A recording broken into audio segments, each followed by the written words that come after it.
Hi viewers, welcome to Education with DD.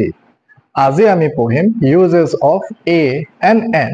আজি আমি পঢ়িম uses of a and n. a আৰু n আমি ক'ত ব্যৱহাৰ কৰিম তাকে আজি আমি পঢ়িম.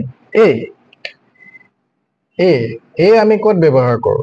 a আমি ব্যৱহাৰ কৰোঁ যিটো শব্দ কনসনেন্টে আৰম্ভ হয়, যিটো শব্দ কনসনেন্টে স্টাৰ্ট হয়, সেই শব্দটোৰ আগত আমি a বহাব পাৰোঁ বা a ইউজ হয়.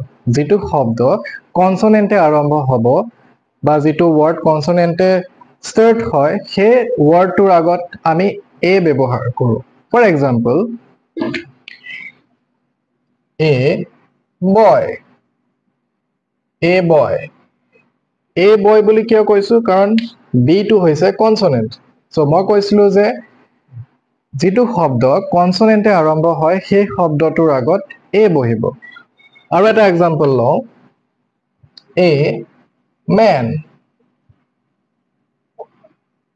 So a man বুলি কিয় কৈছো কাৰণ m টো হৈছে কনসনেন্ট আৰু a boy বুলি কিয় কৈছো কাৰণ b টো হৈছে কনসনেন্ট.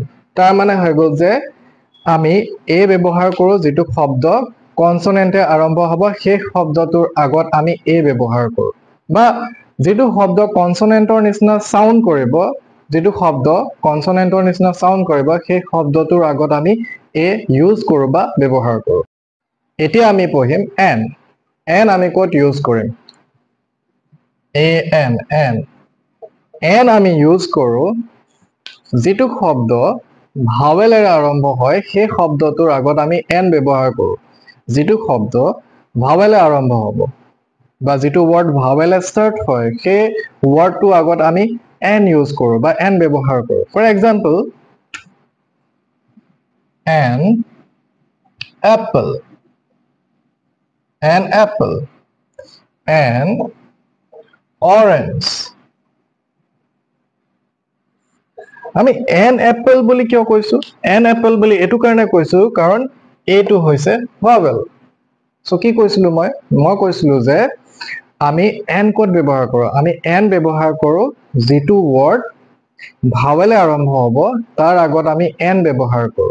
যিটো ওয়াৰ্ড ভাৱেলে স্টাৰ্ট হ'ব সেই ওয়াৰ্ডটোৰ আগত আমি n ব্যৱহাৰ কৰো. এতিয়া an apple মানে এই ওয়াৰ্ডটো apple ওয়াৰ্ডটো ভাৱেলে আৰম্ভ হৈছে, ভাৱেলে স্টাৰ্ট হৈছে মানে এইটো এটা ভাৱেল হয়.